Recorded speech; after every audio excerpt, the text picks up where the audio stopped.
Okay, so we'll just really quickly go through the Z-axis part of it. You're not really measuring anything on this, so you're just touching it off on the end of the part, the face.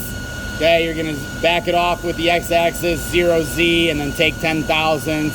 Then you're gonna take 25 and 50, and just make sure you're cutting a little bit past center. So here's what that looks like. So we come to the end of the part, touch it off, right there, just touched.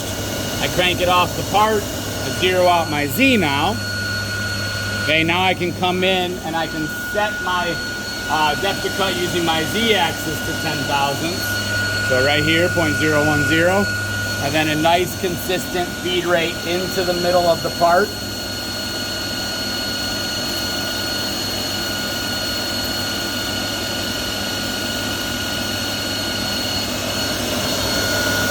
Yeah, I just broke past the middle, so you just come out, same consistency.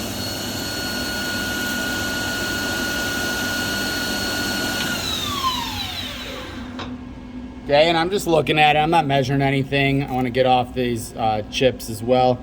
Looks nice, feels nice, doesn't have a nub in the middle, so that means it's properly centered. So everything looks good. So now I'm just gonna do a 25 and a 50,000ths cut. So I'm gonna go to 35.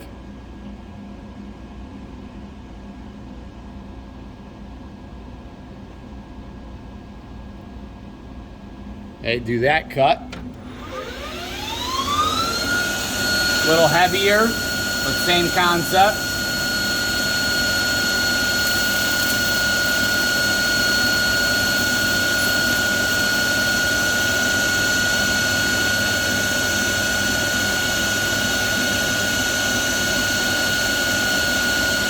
If you want to turn it off and check it, you can. Just make sure it looks good, and it does. Okay, everything looks real nice. Now I'm gonna go 50,000. So I'm gonna add 50 to this, which would be 85.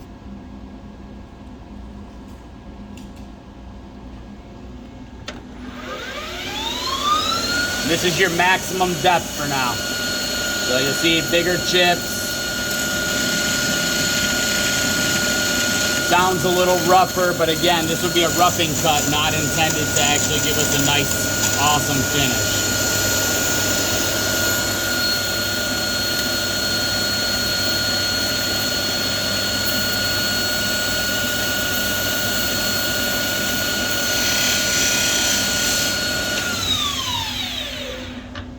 And if you zoom in, you'll probably notice it actually is a little rougher, and that's just because we're taking a heavier cut that we wouldn't really want as a finished surface anyway.